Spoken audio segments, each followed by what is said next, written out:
this has been a long time in the works. This has been a really long time in the works. I've been meaning to tell you guys this, but it just didn't work its way into a reel or anything. But anybody that's ever written their autobiography, no one's ever like written their autobiography with the support of their family. Nobody that's ever written like an unauthorized biography ever did it with the approval of the person that they were covering. And that's because when you choose to tell your own story, you own that story. You own what happened to you. And what you're doing when you're telling the story is you're telling the truth of what it was like for you. Now, we all know, like any of us that have ever been a part of family drama or have had two friends that were arguing, you know, or even just watching like the political landscape, everybody's got their reasons for seeing things the way that they do. But a lot of times, you know, how you see something and how you experience something and how somebody else experienced it are totally different. So here on Wheels Reinvented, this is about your story and honoring your story, even if you're the only person who ever saw it that way. So it was really hard for me. This book has been in the works for so long. Ta-da! This book has been in the works for so long. We did the first round of Wheels Reinvented in 2017 in January. I was pregnant with my son. We were living in a camper. I had 7 students, and we would literally have to, our calls were on Wednesday. And on Wednesday, we would have to drive our camper closer towards like the main hub of the trailer park that we were staying in while we were waiting to get a house, to be able to get Wi-Fi to do these calls. So that was 2017. We've launched it every single year since then, sometimes 2 times a year. And everything that we're gonna talk about here, everything that you see me do is something that we've done over and over and over again. Now, even though I've done this over and over and over again, I still always get nervous. Like every single time I'm like, oh my God, is it suddenly gonna stop working this time? Is this gonna be the time where I'm like horribly publicly embarrassed? Is this gonna be the time where I get like the worst case study ever? I still get these jitters every single time, but I can tell you very confidently as somebody that's graduated over 1,500 teachers and has done this work with hundreds and hundreds of people, it does always work. Now, I wanted to start with a little poem for you guys. Luckily for you, it's not a poem that I wrote, but I think that this is a really good analogy for what you can expect from trauma work. And this is a poem called Autobiography in 5 Short Chapters by Portia Nelson. And a lot of you guys got this in your newsletter from me. This is a really good, you guys over here. This is a really good analogy for like what you can expect from this work and what you expect from your healing journey. So when it comes to, before I go into this, just so that we have a good connecting point here, your life is a series of patterns that you cause. And this can take people years to accept, because a lot of times we say, well, my life is a series of patterns that my parents caused. Or my life is a series of patterns that my chronic illness has caused, or my life is a series of patterns that men have caused in my life. But your life is a series of patterns that you have caused. Now, does it mean it's your fault? No, it doesn't. The patterns in your life are patterns you developed when you were very, very young, when you were under stress, and nobody was around to say, hey, here's the best operating procedure in crisis like this. Nobody saw what happened. Nobody knew that they had to come explain it to you. So you had to explain it to yourself. And the way you explained it to yourself as a 4, 5, 6, 7-year-old, sometimes even a baby, while it might have worked in that moment, it doesn't work in the long term. The thing is that you don't know this. Basically, we, before age 9, drafted a manual for life. We drafted this manual of like, these are the facts of life. This is what's true. This is what happens in life. And this is what I do in response to these facts of life. And then we just never updated the book. We just took it with us for the rest of our life. So it's not your fault. This would be like if you're ever blaming yourself for the patterns in your life, imagine looking at a 7-year-old child and be like, you really fucked this up. Like, all of us do this. All of us, This is just how trauma works. No one is immune to it. No one can escape it. These are the unique limitations that give our life a unique style. And the beautiful thing is that once you notice that there's a pattern and that there is something that you can do about it, your life starts to really drastically improve. It starts to get a lot better. It's not overnight, and it doesn't mean that your problems go away, but you're able to clearly diagnose what's causing this issue. This is not a workshop or a book that solves all of your problems, but it helps you to accurately diagnose the problem and enable a protocol for navigating it. So if you want to understand the value of something like this, let's imagine that you break out in a full body rash. And you're like, wow, it's on my face. What the fuck do I do about this? And you don't know what it is, and you don't know what's causing it. And in your mind, you're like, oh my God, do I have eczema? Do I have melanoma? Do I have cancer? Am I pregnant? And there's all of these infinite things that it could be. So you go to Google, or you go to a doctor, or you go to urgent care, or wherever you go when you have unexpected body stuff going on. And they tell you, don't worry, it's not cancer, it's not melanoma, it's not all of these things. You're having an allergic reaction to the soap that you're using. And you go, oh, think about that relief when it's like, okay, it could have been anything. Now we know it's just one thing. Now, does that mean that you're healed the second you walk out of the doctor's office? No, not at all. But now you know what it is. So your mind is at peace. And now you have a protocol. I can't use that soap anymore. As it happens, I'm very allergic to this certain ingredient. So the responsibility stays with you, and you haven't been like healed. It's not fucking, touched by an angel. But now you know what the problem is. So this is the value of having a diagnosis and a protocol. And this is why a lot of people, especially on TikTok, I feel like a lot of people found their diagnosis on TikTok. And it helps people to feel very seen. Like, oh my gosh, I thought all of this stuff was wrong with me. Now I just have this one, this one thing. This is now even simpler than that. Unfortunately, mental discomfort, from an Eastern perspective, the blocks of the chakras, mental disease, this has been around since the beginning of time.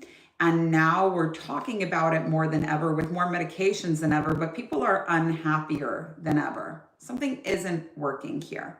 So what I'm showing you in this work and in this book, this is not new. This is not something that I made up. I just resurrected it. This technology has been around for as long as I can track. All the way back into some of the oldest books that have ever been recorded. The work that we do in the Manipura chakra is coming from the oldest book that they've ever found. It's the Diamond Sutra.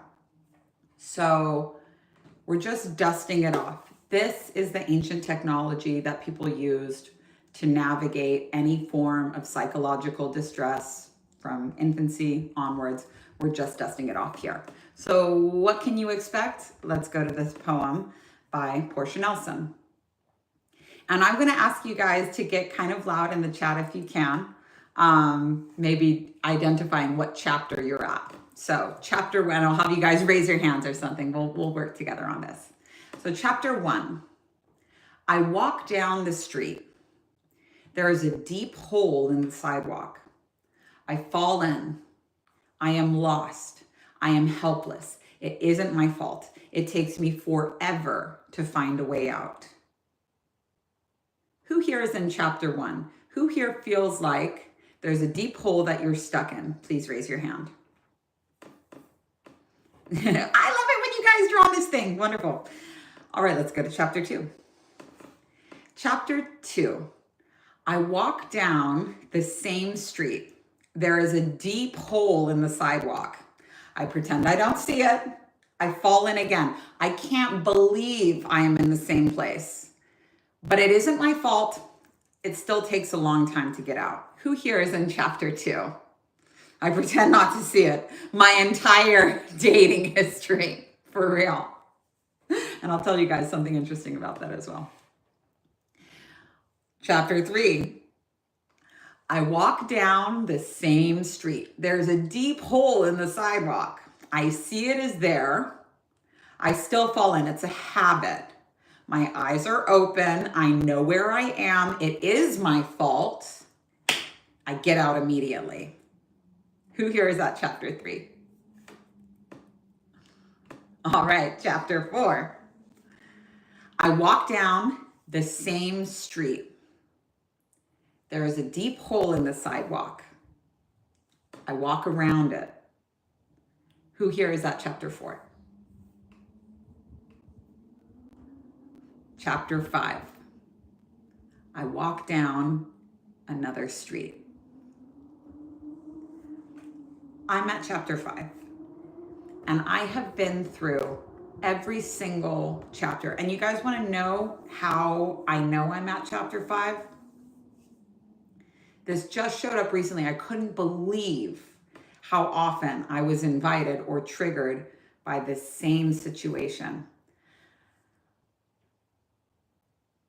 I have wanted my whole life for my parents to say I'm proud of me, to say like, I'm proud of you, you're doing great. And you know what? It's never happened. And since I was a child, I would like walk down this street of like, I did this thing, are you proud of me? And they never were. This book, geez, I am really fucking proud of me for this book. This book was a marathon. This book was hard. This book was something I wanted to get in a book form for a really long time. And in the last weeks, I've had this like overwhelming urge to call my parents, and be like, guess what? The book is done. It's out. Because I really just want to hear like, I'm proud of you. Because this is like the biggest thing that I've ever done. But let me tell you who's really not happy about a book called How to Heal Your Messed Up Childhood Without Therapy. My parents, very not happy about this. And it's difficult to be an adult and be like, there's no one to say, I'm proud of you. Like, I'm never going to get that. I've walked down that street so many times. And when I've compulsively made these calls, like on autopilot, not realizing that it's a pattern that I create for myself, doing something big and compulsively, I've got to call my dad. And you know what happens? Shit's all over me. Or I've got to call my mom. And she's, I'm so disappointed in you. Think about what you're doing to me. Yada, yada, yada. And my chronic pin in the balloon over and over and over and over and over again. This time I didn't do that. This time I didn't do it. I was like, I understand what this is about. And you know what I got on a different street? My husband is so proud of me. I'm so proud of me. My kids knew that I was writing a book, and my son's not proud of me because he said yesterday on our live stream, this is just one of the 50 million books that you end up writing. And so he's just in the flow with it. But on a different street, like, things look different. And different means they look unfamiliar. Different means that different doesn't mean beautiful and problem-free. This thing could go on. I walk down a different street and guess what? There's a cliff. I fall off it. Like, it's a different street. Shit is always going to come up in your life, but it's new shit. It's new shit. It's not that same tightly coiled pattern that you're going into over and over again. Has anyone here ever read the book Karma by Sadhguru? Really, really good book, and read by the author. He talks about karma, you know, that everybody's saying, oh, karma is this, karma is that, just like trauma. Really misunderstood, making it this big thing, this big, huge thing. Oh, it'll take a long time to heal it. There is no healing it. Only somebody bops you on the head with the magic peacock feather and blah, blah, blah, you'd be free of your karma. Like, no.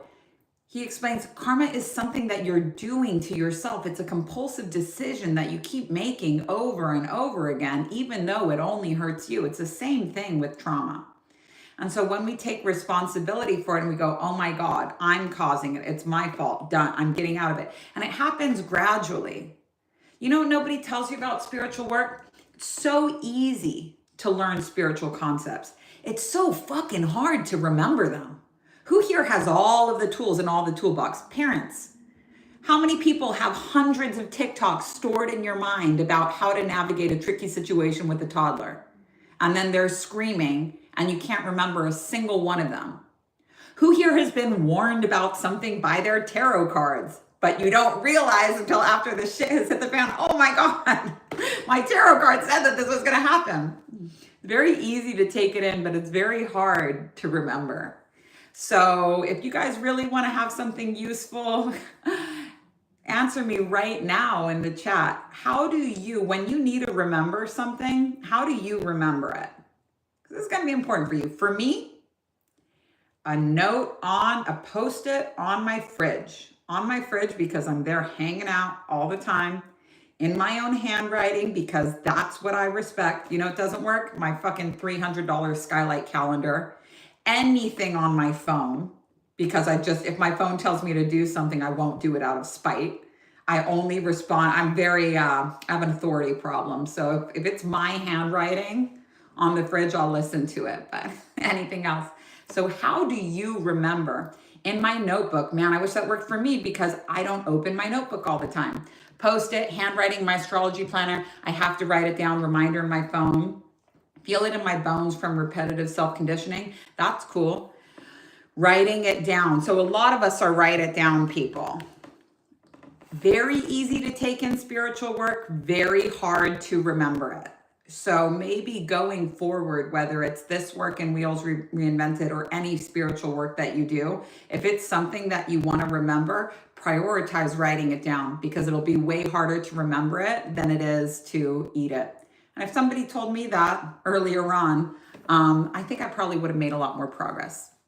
Okay, so we're going to go straight into some case studies here. And what I'm hoping to demonstrate for you, I'm only going to be showing one process throughout this. And that's the one process that we teach in the book. It's the same, when you get the book, it's the same process the whole way through. We went through a lot of edits to get it there. I was going to teach you all 7 to 9 concepts that we teach in the teacher training, but I figured it would be a lot better and a lot safer for people doing this on their own to kind of know what they were getting into and know what to expect, and to get really good at one process. And this is the original process from the Rig Veda with just a little modification added to it. What I'm hoping to be able to demonstrate here in this live call is the value of diagnosing what the collective, you know, what it's like, I'm feeling like this is going on, be able to say, okay, that's shame, that's guilt. But we're just going to be doing the same process over and over. And after that, I can answer some questions for you. We will see how many we get. We will see how many people are on here. So if you want to be a case study, it's going to be anonymous. And I'm just going to have everybody that watches a replay of this won't see your face, but they will hear your voice. And so I'm going to ask you what I can call you when I take you off of mute, but nobody's going to see your face on this. Definitely, you don't know what's going to come out of your mouth.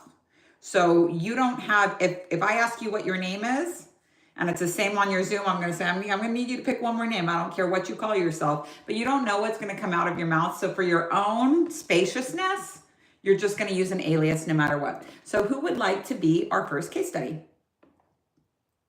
Okay, cool. I'm going to have you got to unmute. Your initials are IW. Okay, and what would you like me to call you for this session? You can call me Cassie. Cassie, very nice to meet you. And what is the fear-based story from your life that's blocking you right now? Okay, so my main thing is that my mom's like a product of incest, and I keep telling myself this fucked up story that I'm like this huge inconvenience to not just myself, but to the world around me. I understand. I don't understand what it's like to be you, but I understand what it's like to feel that I'm not permitted to take up space because I shouldn't really be here, and me being around is making things worse for people and not better. I'm not saying that that's how you feel. I'm saying that's how I've felt in the past. This story that you're telling yourself about your mom being a product of incest, is the story you're telling yourself about something that happened to your mom or something that happened to you? I guess I'm the product of that. I'm the product of this violent occurrence. So I feel like I fucked up my mom's life. You know, she was on the road to having a great life. And so I feel like I fucked up a lot of that for her. Did you ask to be here? No. Was your existence something you did to her or something someone else did to her that resulted in you? It was something someone else did to her. Now, when we're working on trauma, trauma is just differentiating what actually happened versus the story we wrote about it. So in the book, over and over again, we make these statements that I learned in grief recovery. Just because doesn't mean. And the format kind of looks like just because what actually happened doesn't mean story we wrote about it. Just because your mom was abused by a relative doesn't mean that you fucked up her life.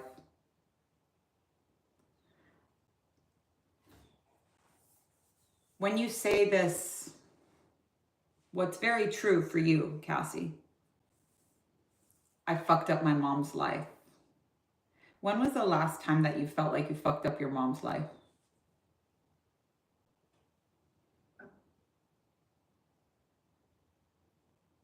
I'd probably say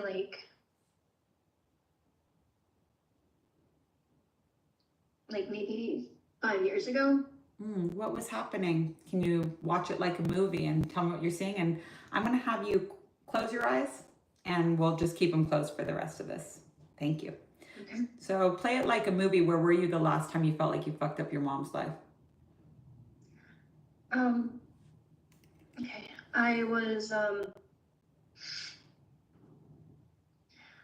so my mom was trying to move into my grandmother's house, and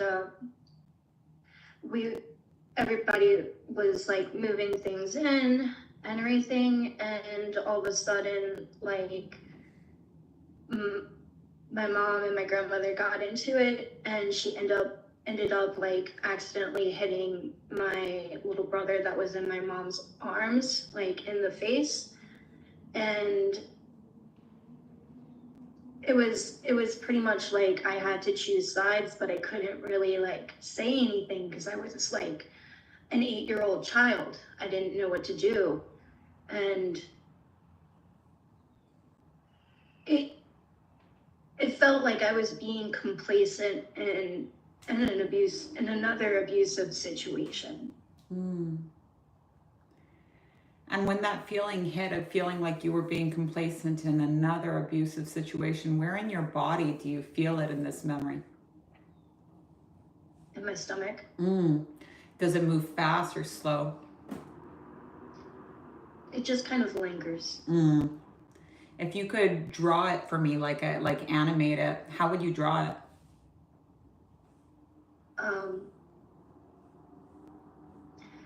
Kind of like a little slug just balled up into itself. And this lingering feeling in your stomach of a little slug balled up into itself. When was the first time you ever felt that way?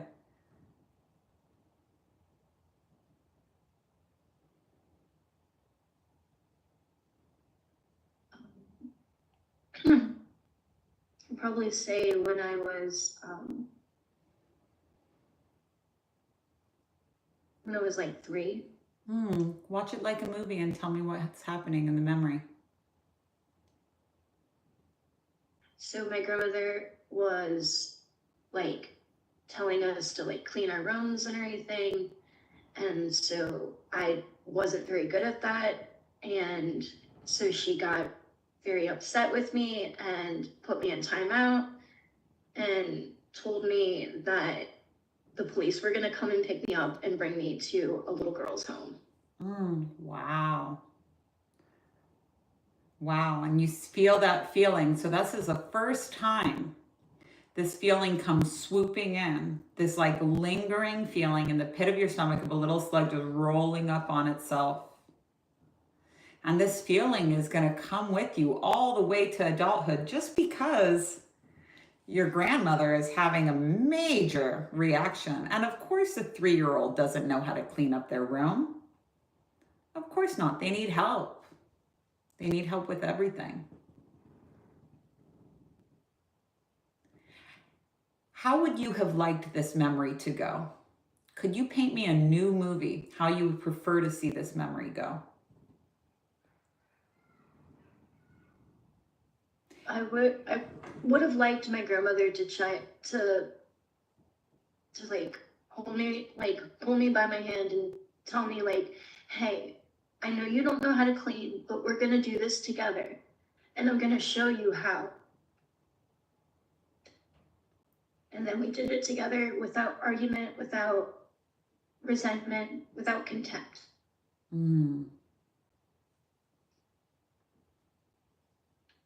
How does it feel when you watch that new memory? It feels peaceful. Good.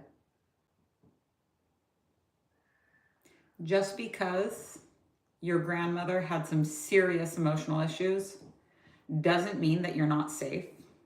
Doesn't mean that it's all going to be taken away from you. Doesn't mean you're a burden.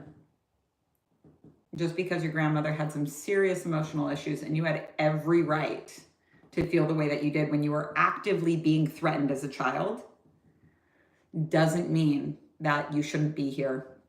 Doesn't mean that you don't belong here. Doesn't mean that it's all going to be taken away from you. You're going to be sent away or lose everything that you have. You had every right in the world to feel that way then. But just because you felt that way then, doesn't mean that this is going to be true for you for your whole life, Cassie. No ways. Is there anything else that you want to add to this memory that could make it any nicer for you? Any more peaceful, any more beautiful?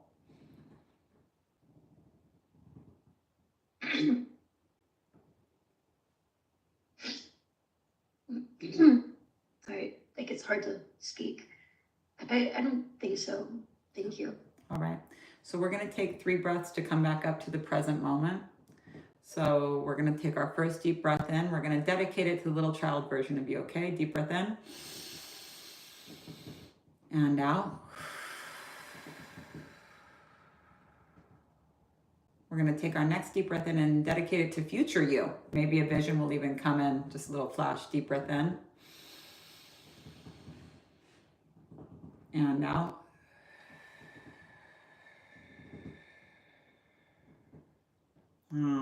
This last breath is going to be for you, Cassie, as you are today. Deep breath in. And out. Good job. With your eyes closed, I'm going to have you reach your hands up and shake your wrists out a lot. Shake them off almost like you have tar on your hands that you're trying to shake off. Good job. Now I'm going to have you go up and get a glass of water, just resetting the energy. Come back when you have your glass of water and we'll talk about what that was. You did good work. Good job. Good job. So I'm not gonna cut ahead. We're gonna wait for her to come back because we'll explain what this is. Go get your water, you'll be good. And I always have people, you guys will see this on case studies, you'll read about it in the book. Ideally, you know, if it was my perfect situation, I'd say take the rest of the day to unpack this in the journal and we'll meet back up tomorrow and we'll talk about it. Like I would want to give people a lot of space ideally, but that just actually doesn't work in session. So I always have them shake off their wrists and go get a glass of water and come back. You could tell them to hop around on one foot, it doesn't matter. But what we want to do is just get into the body. So we get into the body by shaking our wrists. We get into the body by putting something in the body. Oh, this is my water. Here I am, present state. What we wouldn't want to do is it just gets kind of sloppy to start connecting the dots between the child life and the adult life while we've just been back there reviewing things. So the feeling, trauma is stored in the feelings body. So it's the feeling that takes us from the top to the bottom. So it's people say, oh, what if I don't remember my childhood? It doesn't matter. You only have to remember the most recent time something happened. And then we'll take that escalator down to the first time it ever happened to you. The escalator is the feeling. So all we need to do to get there is to just stay focused on the feeling. So as you guys will learn in the book, we go through 3, I always use like the same 3 questions. And this is just to help people really see the feeling. So we don't just say, oh, it's the feeling. And we don't define what the feeling is. We don't say, oh, I'm feeling the feeling of shame.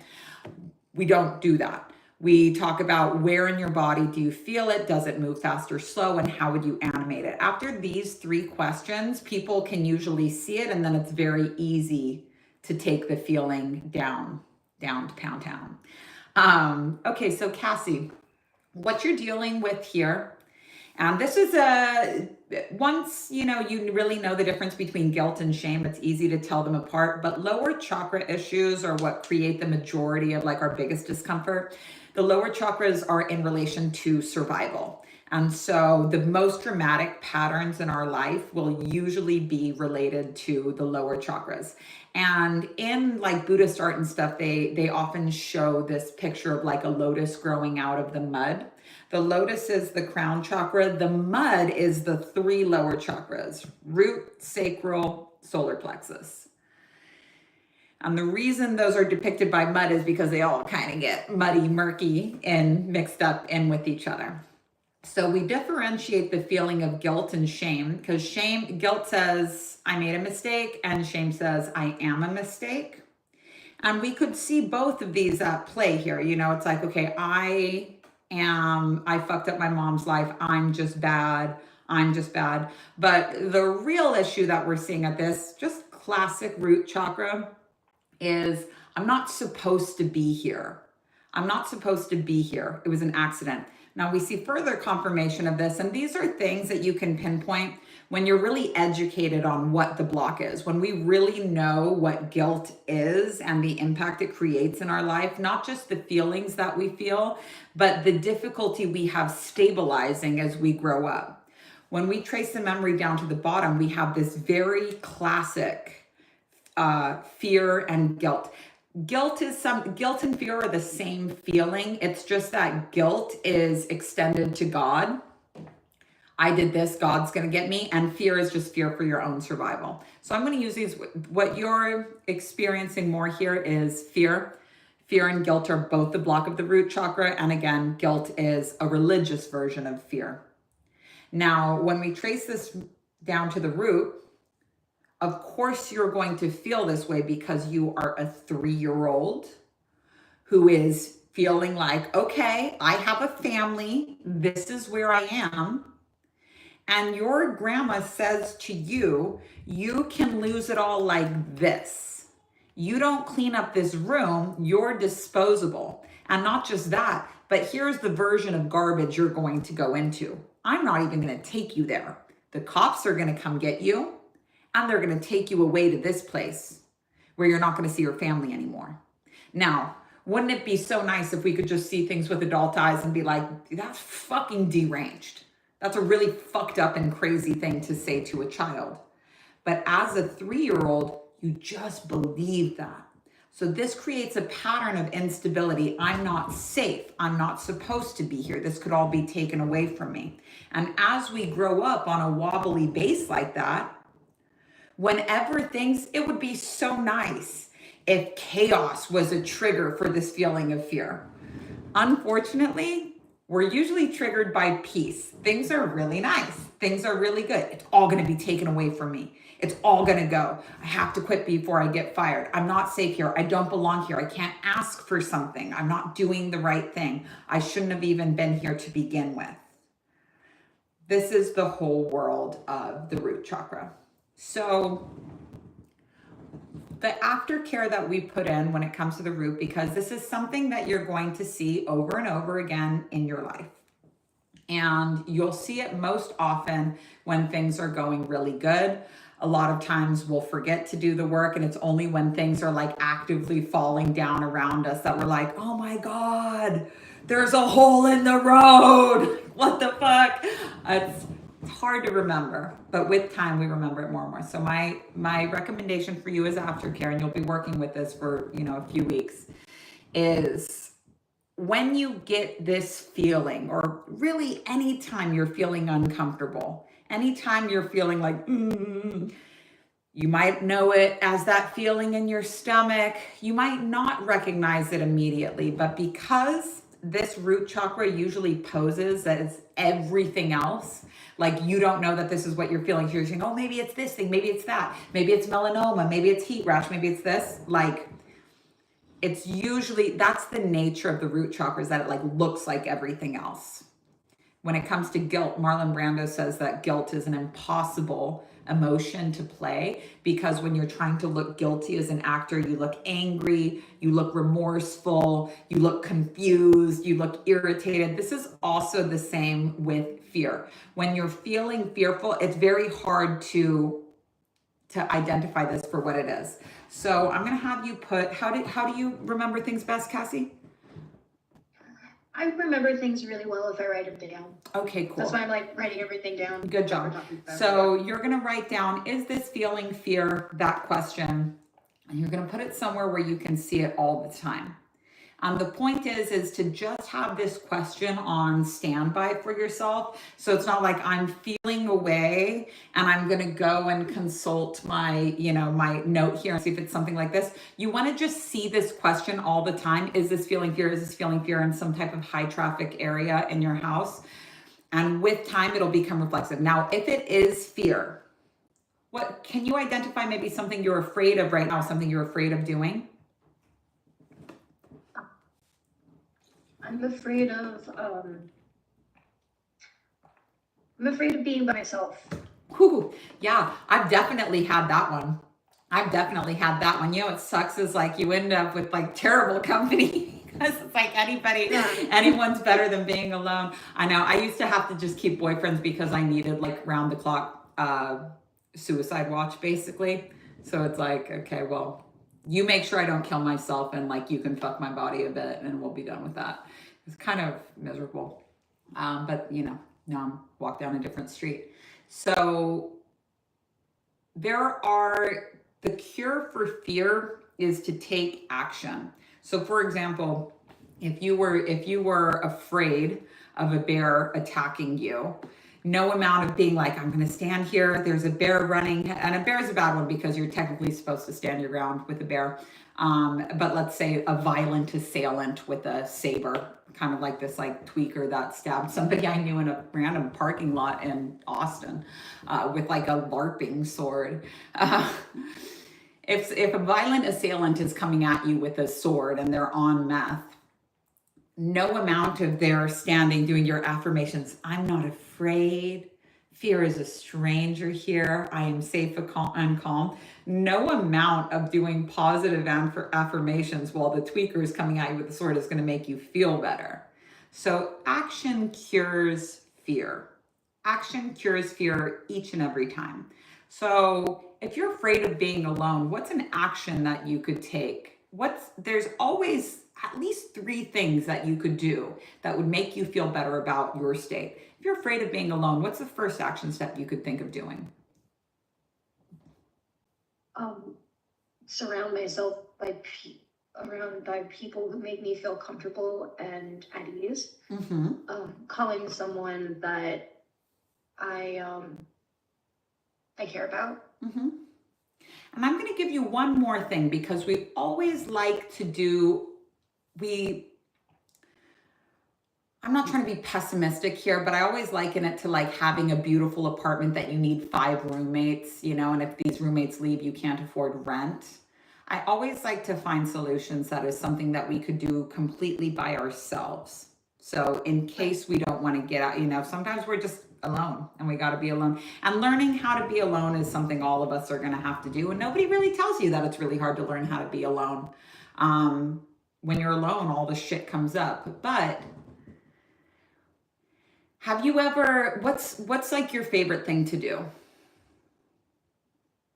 Listen to music and dance. Listen to music and dance. Do you love listening to music and dancing with other people exclusively, or do you like listening to music and dancing when you're also by yourself? When I'm by myself. Yeah, I've practiced a lot of dance hall and it looks very, very bad until it starts to look good. And so I definitely do not like a crowd for that. I almost slapped my husband the other day when I was learning the diva dance because he'd been watching me for so long and he like didn't have any reaction. He wasn't like, oh wow, like good progress. He was just kind of, I was like, quit fucking jerking off and get out of here while I'm practicing my TikTok dance, please. I was so surprised my voice went up like, I'm like, get out of here. when you're doing something that you love to do alone, the alone feels different. And as we get older and realize that the things that we love to do are also like what's good for the world, and also what's, maybe there's a career in the things that we love to do. When you're busy working on something that's meaningful to you or something that you really enjoy, you're alone, but you're not feeling lonely. Does that make sense? Yeah. So maybe we can add an action step that you could take, which is also convenient because you wouldn't have to call anybody. Also, if you just put yourself into an area where, like a coffee shop or something where you're around people, that could work, unless, it doesn't. But having an option that you can work on by yourself is always going to be really useful. So doing something you love to do when you're alone is a good action step.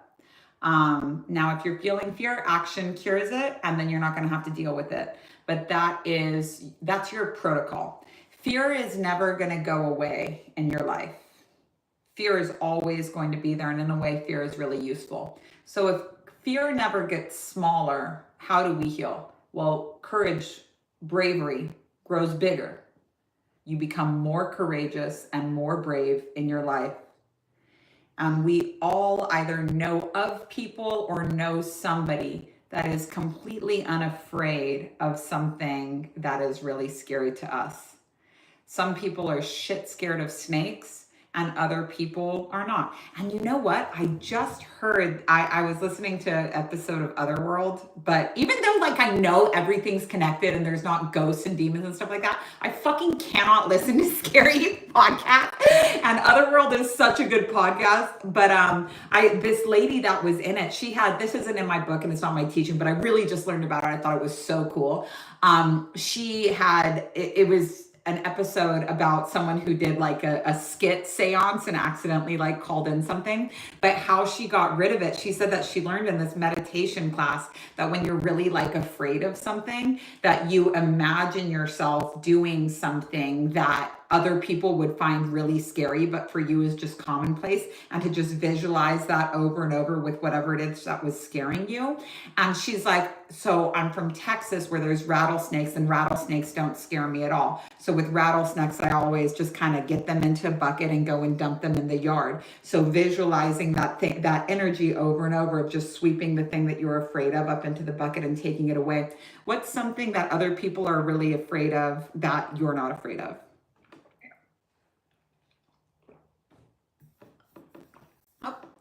I think I'll go first, and then maybe if we can keep an eye. Let me see. Where is my friend Cassie? I think she might have accidentally left. Saraswati, if you can keep an eye on Cassie when she comes back in, please. And let her know. I'm going to go first just for the sake of recording. Something I'm not afraid of that other people are really afraid of is public humiliation. I just don't care. And how that looks because I just make so many public mistakes, you guys. This shit used to kill me. I was absolutely, I would get spanked in public a lot as a child. Public humiliation was my absolute nemesis. And now I don't care at all. I would sing or fart in an elevator. I wouldn't fart in an elevator, but I would say I farted. But I wouldn't actually do that to people. I would talk about farting on a live stream. Public humiliation is not a thing for me anymore. And how I would depict this is I don't know. It's not tactile. I guess it's the energy of well, I'll just go on a live stream and figure it out, or I'll just say what I'm thinking and, we'll just figure it out from there. But that's something that a lot of people would be really afraid to do that I'm not. My energy, it's hard to define because it's not a physical thing, but it's really well, what's the truth? And why do I think that the truth would be so inappropriate here? Why do I think that it would be easier to fabricate a whole story and hide behind it? Just tell people the truth, just see what happens. And, like I said, walking down a different street. So let's recap what we covered here. And this is, if you're doing the teacher training, this is what the case study calls all are. There's a lot of things there's a lot of in-between things. How do we get into the session? How do we get out of the session? What's other things that we're bringing in? Different coaching techniques, different hacks. In most of the case study calls, there's 2 or 3 case studies, except for Svadhisthana. And you can see we go over just everything in these, people that can't remember their childhood, people with ADHD. We have some beautiful, in the heart chakra, some beautiful grief stories. And this is me walking down a different street now. I've been teaching people on trauma for a really long time. And I've graduated over 1,500 teachers, but something that we never took into consideration was that nobody really wants to teach trauma work forever, the same way no one wants to do trauma work forever. If you're working with a client for 10 sessions, you'll probably only do 1 or 2 trauma sessions, 2 at the most, but it's not something where you're like, okay, let's do this over and over again. Really, the only opportunity that I ever have to work through all chakras with people is using a specific container like Wheels Reinvented, where I say, this is exactly what we're going to be doing, but it's something that's actually only conducive to a group. When you're working one-on-one with people, they get the service of being able to direct the session based on what they're working on. So for every single client, there's going to be, and it's usually that first trauma that comes up. If I was working with Cassie long-term, guilt and shame, especially where these 2 kind of ride over each other, like I feel bad that I'm being complacent with an abuse, that would be guilt. I feel like I ruined this person's life, that I'm just not supposed to be here. This is more verging into shame. We call this in the Wheels Reinvented work like reddish orange. It's the mud. You really have to understand, you have to have a good education on the different symptoms of guilt and shame to be able to tell them apart, because it's not what you think it is. Sometimes we think, okay, all sex stuff is going to be the second chakra. And somebody, I think this question disappeared out of Q&A, Saraswati, but in case it comes up again, Anna Dea Judith, who was like, the reason why my book is called Wheels Reinvented is because one of the most famous books on chakras ever is called Wheels of Life. Chakra means wheel. There's a reinvented way of looking at it where we just focus on the psychological. Wheels of Life is talking about the collective. Anna Dea Judith was the Western voice on chakras. Her book, Eastern Body, Western Mind, was my introduction to the chakra system. And that was in 2010, which I cannot believe was 15 years ago. But someone said to someone, she says that all shame is coming from the solar plexus, like out of the world of sexual trauma, out of the world of the sex organs. She is totally entitled to that opinion, but I think that anybody who has suffered from sexual abuse and has seen the way that that can impact your ability to get pleasure from life, the way that it can impact your ability to get more, you're always scraping by, getting just enough. We talked in some of the dancing reels about the difference between like sabotage 1 and sabotage 2. Sabotage 1 is like, I'm going to quit before I get fired. I'm going to go and break this. I had a good thing and now I'm going to destroy it. Sabotage 2 is just compulsively choosing the same shitty thing over and over again. So for example, I hate bartending. I hate what it is. Okay, I've lost my bartending job. I'm going to go find another bartending job. And I actually liked bartending, but I did it for 15 years. So, or let's see, from age 13 to age 28. So yeah, 15 years. South Africa, bartend when you're 13 years old if you're an American. But it's also the same with dating. You know, a lot of people are like, oh my God, I dated a narcissist and blah, blah, blah. It's like, okay, so you have really bad taste in men. Yeah, they're a little bit to blame. On the spiritual path, we always want to take responsibility. And people say, well, no, like I was a victim of narcissistic abuse. They're wrong. I'm right. Shut up.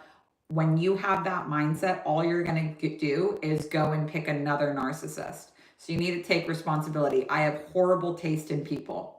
This guy was showing me from the very beginning that these were their tendencies, that this is what they do, because people are always showing you exactly who they are. But it's like, I think chapter 3 of this poem, I pretend I don't see it. Maybe that's chapter 2. I pretend I don't see it. I pretend like it's really different this time. The sabotage 2 of shame is always choosing the same stupid thing over and over again.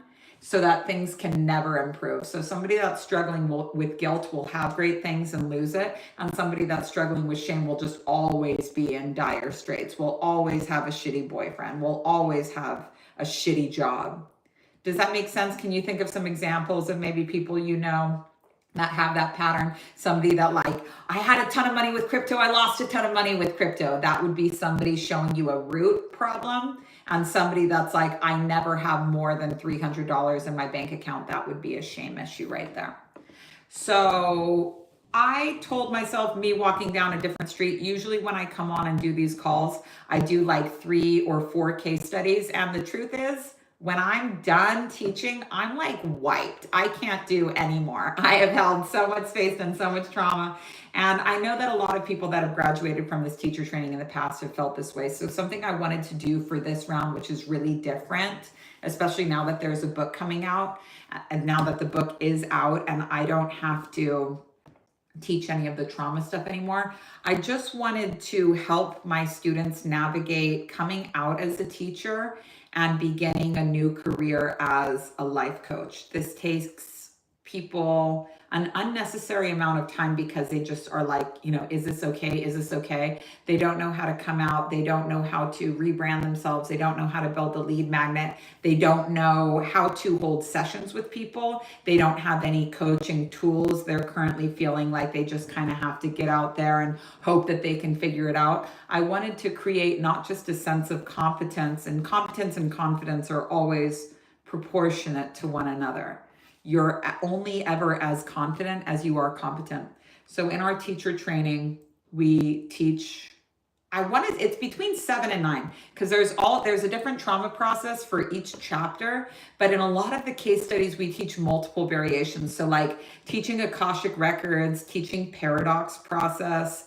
These are additional things that work their ways into the case studies, because I never want to just do one thing in a case study call. I'll show you how this works with this client, and then I'm going to kind of switch it up a little bit for the next client. But you, as a student in the teacher training, get to see what's the same in all of these different trauma sessions. When you this is just what I do as a teacher. If you ask me, like, how do I make a biscuit? I would go and study all of the different biscuit recipes, and I would find what they all agree on. And I would say, okay, here's the master recipe: sugar, butter, salt, flour, ice water. Memorize that, and then you can add whatever you want to it. You want to make a beer biscuit, you want to make a cheddar jalapeno biscuit, do whatever you want.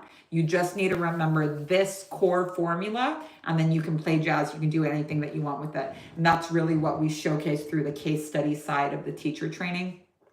The live calls that we're doing, and I have said from the beginning of Wheels Reinvented that it's like the last live round, so I'm not even going to let these words come out of my mouth anymore. What I can tell you is that offloading this workshop that we've been teaching since 2017 into book form has freed up space for me to focus on erotic wealth, which is the next big body of work that me and my husband are putting out. All of my extra energy needs to go towards that. So I wanted to, if I was leaving this workshop behind, I just wanted to make sure that it gave you all of the tools to come out as a teacher, which would include your authority, your confidence in the space, creating a lead magnet, because that's really important. It's the difference between saying, like, I'm a life coach, look, I changed my bio, and saying, let me demonstrate to you what it is that I'm capable of in a way that's very clear and organized. We have documented this process in the 0 to 40K business strategy, which everyone can see on YouTube. And if you read the reviews, you're like, wow, like, I get what's going on here. But so many people I would say the majority of people, even though they understood the roadmap, this is where you're going, they just didn't feel comfortable walking that road by themselves. So it's really just taking your hand and walking you through the 0 to 40K business strategy step by step. And at the end of this 10-week process, you will be qualified. You'll have a diploma for your website. You will know what you're doing, and you will have a lead magnet to start attracting clients into your funnel. By the end of this certification process, you will be out as a teacher and you will be taking clients. Now, I cannot go post on social media for you. I cannot write your newsletters for you, but I can give you all the tools and a cadence with which to do it. So Book is out on Amazon. I am a advocate for self-publishing, and for so long this voice in my head has been saying, I am Onami House. I put millions back into the hands of I put millions of dollars back into the hands of authors worldwide through my signature book drop formula. I have always seen this vision that makes no sense anywhere else of doing just book drops. So the book is available for a month and then it goes off of the market.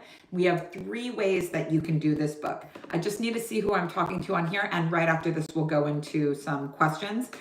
If you have your digital hand raised, Cassie, I'm glad you're back. We recapped, and you can come back. Saraswati will give you a timestamp. But if you have your hands up, please make sure that you have a question that you want to ask, because I'm not going to do another case study for this. We have plenty of time. We have I don't know, maybe 20 different case studies in the Wheels Reinvented process. There's 3 ways that you can do this book. Physical hands, please. Are you interested in doing this process just for yourself? Please raise your hand. Just for yourself, not interested in teaching. Okay, perfect. So for you, we have 2 options. There is the book, which is $28. You can get this until June 2nd. Just search Mommy Onami on Instagram. Now, my personal favorite, the recommended pace for this is 1 chapter a week. And the reason why we want you to do 1 chapter a week is because the difficulty with keeping this work useful for you is being able to differentiate guilt from shame, from anxiety. The upper chakra ones are really easy to discern, but the lower ones are the mud. So if you speed read and learn all of this in a week, it's all gonna blob together. What we want is for this to feel very different. We wanna really be able to differentiate the guilt from the shame. So each chapter will take you about an hour to read, or an hour if you're doing the audiobook. The audiobook, I'm just reading to you. So there's lots of little Easter eggs. It's but you'll just feel like this, like I'm here talking to you. And to make this week feel like you aren't waiting, we have really sick bonuses. So every single chapter comes with breath work. This is all optional. Breath work, yoga, weight classes with my husband, dance classes for the ladies. Like, we put so many bonuses in there so that you would be able to just spend a week focusing on the root chakra, to be able to remember this moment of your life. This is where I learned about my fear. I did these workout classes that also helped me to anchor this in. I've got my Post-it up, and you can really remember that it's encapsulated in this week of your life. Whether you're doing the paperback version of the book or the audio course, we're going to recommend 1 lesson a week, and you will get all of these bonuses. The audio course is the same price as the book. They're both $28. The audiobook is not an Audible thing. You're going to get it on my app, 1 chapter a week with all of those bonuses as well. Now, when you are working trauma for yourself, how you articulate something if Cassie, our case study here, if Cassie was doing this by herself, there's a really good chance that when it's like, okay, when was the first time that you ever felt this way? Really good chance you'd be like, I don't know. Or say, oh, it was just this moment here, but not define it, not define what was happening. When you have to explain it to somebody else, you have to be clearer. You have to think about what you're saying. It can't just stay a memory blob. This is called processing something. If I'm processing a chicken into dinner, I am interacting with it several different times. I take it out of the package. I season it perfectly. I truss it up. I put it in the oven. I take it out. I chop it, and then it goes onto the plate. The chicken is changing the more that I handle it. It's becoming more edible. It's becoming more useful. You need to handle this memory. I can't just dump a raw chicken on the plate. But I should do that as a prank on my husband for dinner. Imagine, plunk. I would love, my husband's so easygoing. I'll post this on my stories, but do you guys remember that egg cracking thing where you people are doing it to their kids. It actually like hurts, but I did it to my husband, and my husband's a 10 because I'm walking down a different street. Thank you for reminding me that I wanted to tell you guys about this. My husband is a 10, so not only did he just like, when I put the first egg on his thing, when I went for the second head, he leaned his little forehead in so it could be close to me. I said, oh my God, you're such a 10. But can I tell you guys the truth? For my whole life, I said that I didn't like blonde guys that were blonde with blue eyes. I wouldn't date guys that were blonde with blue eyes. And then it hardened into just blue eyes. I could only date guys with dark hair and dark eyes. This is because when I was a child, I was molested by my brother who has blonde hair and blue eyes. And all the boys in my family are surfers and they all have blue eyes. And something happened to me. This is what happens to people that are sexually abused. You just take it on. So my brother performed incestuous behavior on me, but the story that I took on was that like I'm incest and I'm afraid of myself and I hate myself. I'm incest. There's something wrong with me. So I just wouldn't permit myself to go out with guys that have blonde hair and blue eyes because I was like, this is proof that I'm incest. I'm seeking out guys that look like my brothers because I'm disgusting and there's something wrong with me and I'm fucked up and I'm wrong. And my husband, I had just moved this to the side when I met my husband. Just moved this to the side. And if I had not done this work, I would have said, no, this guy's not my type. But like, you have to understand, they're not your type. They're your pattern. You keep choosing this person over and over again. And why? I'm saying, if I'm even going to look at you, you cannot have blue eyes. Why? Because I wrote down when I was a kid that if I'm attracted to somebody with blue eyes, then I'm incest because this thing happened to me. You'll notice it now, but on any video of my husband and I together on social media, go look in the comments because there's always at least one person that says, you guys look like brother and sister. You guys look like brother and sister. I would not be able to handle that if I wasn't walking down a different street. And the reason why our workshop Erotic Wealth needs so much space is, who here watched White Lotus? Anyone watch White Lotus? Okay, so you know that scene where Chloe is like, it turns out his biggest fear was his erotic fantasy. That is like the truth. And the world of sex and sexuality, there's a reason why all advanced teachers start talking about sex, because this is like the big driver for your life. But you have to clear your inner child work before you can go into that. It's advanced, it's heady, it's complicated. And I thought that I could give that workshop to people without holding their hands. I need to hold their hand every single step of the way, because confronting that world of your biggest fear is your erotic fantasy. So how the fuck do you navigate this is quite difficult and quite for real. I had posted a reel that said like, give me your most unhinged recipe for healing trauma. And someone said eroticism. That's 10 out of 10 correct. Yes, actually the quickest way to heal all trauma would be to go through the gateway of the world of BDSM. But the truth is that is way too scary for most people, and appropriately so. It also doesn't get everything. It gets the biggest one, which is the shame world. When you take pleasure out of something that was once causing you shame, you alchemize it. But it would be pretty crazy to, and I know because it was crazy for me. It's pretty intense. It's pretty intense. So it's a lot easier to just start in with a nice clear base. You won't be as shocked by it, but like I said, so we have the paperback version and we have the audio course. The audio course and the paperback version are both going to come with a community. And the community, please use an alias, but we needed to create a trauma dumping ground where you can go in and tell your story as it happened to you without worrying about getting in trouble for it, without worrying about, you need to be able to say that happened without being swayed by it. You need to be able to just say openly somewhere, I was molested by a relative. My grandma scared the shit out of me. I come from intense privilege, but when my parents divorced, it fucking decimated me. For all shit, you need to be able to say that happened. Some people can't say that happened because they don't think they suffered enough and that it's not their turn to talk. Other people can't say that happened because they're like, if people know how much I've suffered, it'll wet blanket. It'll just drag everybody down.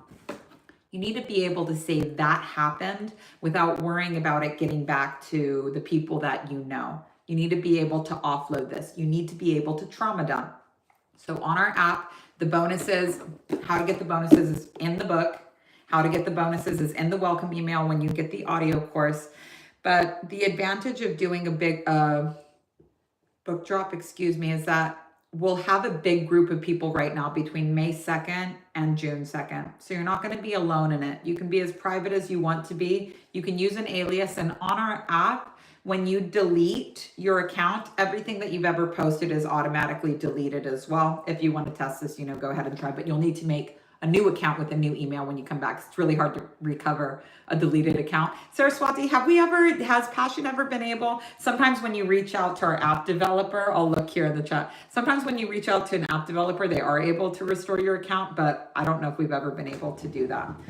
But we needed to create a space where you could work with a group, where you could also just get this off of your chest, articulate it the way it needs to be articulated in order to be processed, and so you can put it behind you. No, we've never been able to restore a deleted account. So you delete that and it's gone. That's good. I love that. So if you're paying for Safe House Global and you want to if you're paying for Safe House Global, you get access to the teacher training. But I'm going to just keep on moving because I really didn't want to say that because it's $1,500 for the teacher training. It's $200 a month for Safe House. You'll be done with this within 3 months. So technically on Safe House, it's $600. The truth has a way of coming out. I'm like, I don't want to tell people this because it's too cheap, but I'm not raising the prices for my school because I love being $200 a month, but that's what it is. That's the difference between buying it a la carte and doing it as part of Safe House.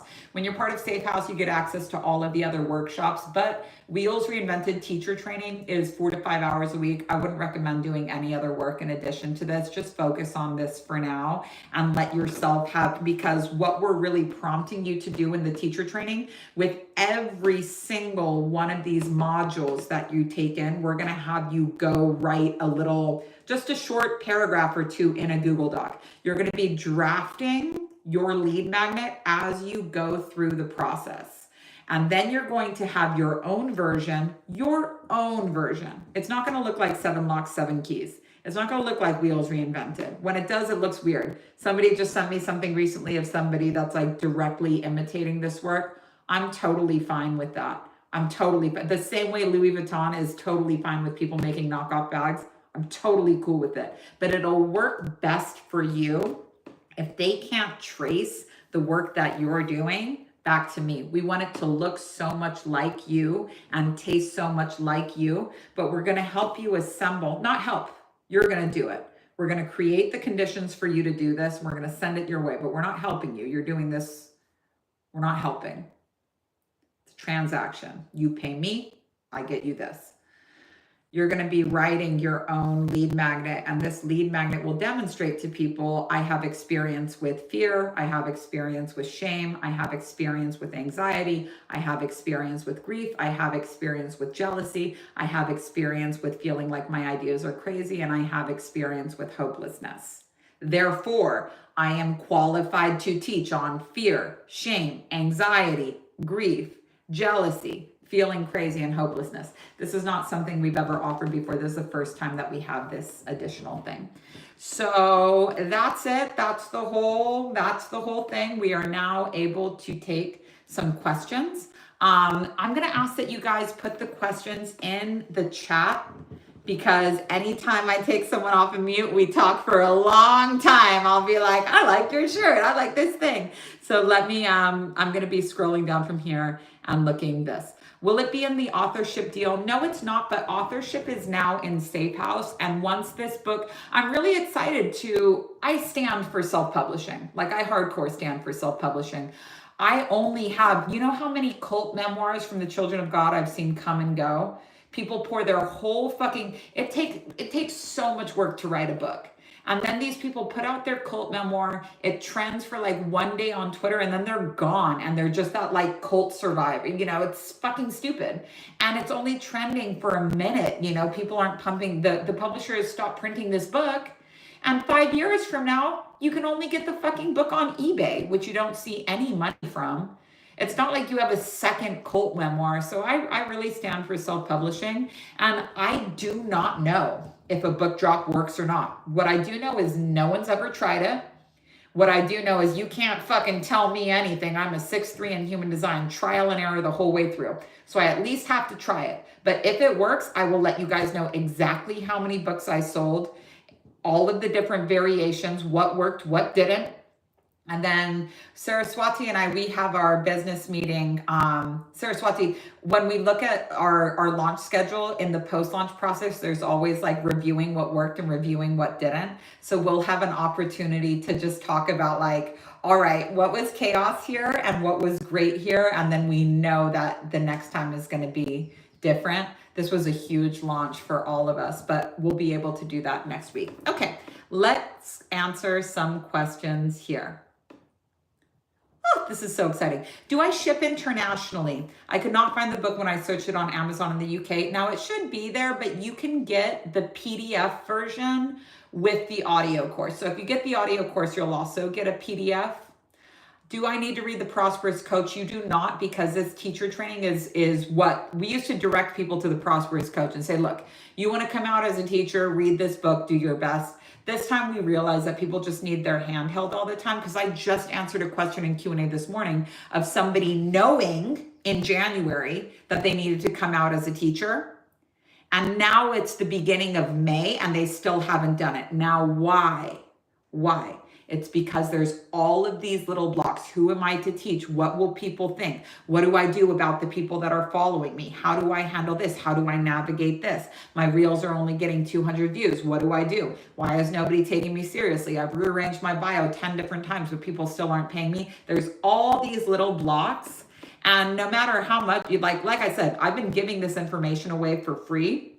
0 to 40K business strategy on YouTube. That's been free on there since December of 2022, or maybe 2023. Oh, it was right before we moved into our house, December of 2023. But people just need their hands held, and that's okay. It's okay to need your hand held. Okay, will you do the group again because May doesn't work for me? I really don't know. I was not comfortable. I wasn't going to do any live component for this workshop at all, but I had to really think, like, if this is my teacher training, if this is the only teacher training I'm ever going to teach, like, what caliber do I need it to be at? I needed it to cover business tools. Everything I teach always comes 50% business, 50% spirituality. This workshop was 100% spirituality. And for me to feel really good about leaving it behind, I needed to make sure that people wouldn't graduate and say, what now? I needed to just be a stone wall right behind you that just gradually pushes you out where you need to be. And it just didn't have that because we were covering business at the very end with the Go Forth and Conquer calls, but we're answering maybe like 5 questions. People just needed their hand held the entire time. And if we just recorded this while it was fresh, here's what it felt like for me to overcome fear. Document it. You'll have a first draft. The first draft is always perfect because the first draft just has to exist. But you'll polish it up and it'll be totally different when you're done. You'll be taking one-on-one for a while. We can't ever just go straight to group work, no matter how much we want to. Everyone's like, yeah, passive income. You have to eat humble pie on the active income for a good long time before it's ready for passive. Imagine trying to write a book. Here's how you solve this problem. You've like never solved the problem for anyone but yourself. You need to know that it works for more people than just you. How do you find your purpose and use it to obtain wealth? We need to talk about the time in between finding your purpose and obtaining wealth. When you find your purpose, you can't negotiate with it anymore. This is what I'm here to do. I'm here to make art. Therefore, I have to get really good at sales. Therefore, I have to make sure this works. But once you find your purpose, you can't be like, well, I'm just going to kill myself if it doesn't work. Well, I'm going to work for somebody else if it doesn't work. When you find your purpose, this is what you're here to do. You either do it or there's no point in living whatsoever.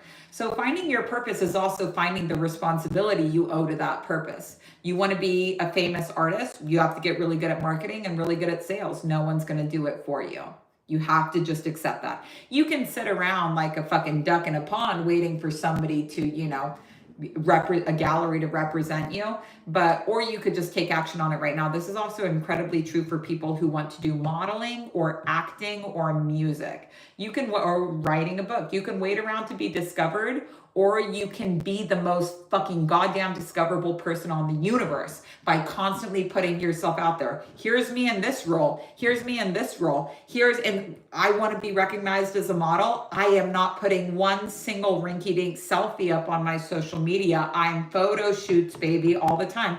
Julia Fox shot all of her own photos, made all of her own looks. Her and her friends that are always with her, Brianna and Richie Shazam, they just shot so much content of each other. They gave themselves professional looking photo shoots, professional looking looks, and treated themselves responsibly. They had a responsibility to their purpose. So they made it look good. With music, you've got to put it out there and you've got to make it look good. So many people are like, why am I not being discovered as a musician? If you go and look at my social media, every single post looks the exact same. It's me in front of my fucking camera wearing the same hat saying, listen to my song, listen to my song. Why don't you make a fucking music video? Why don't you actually put some effort in?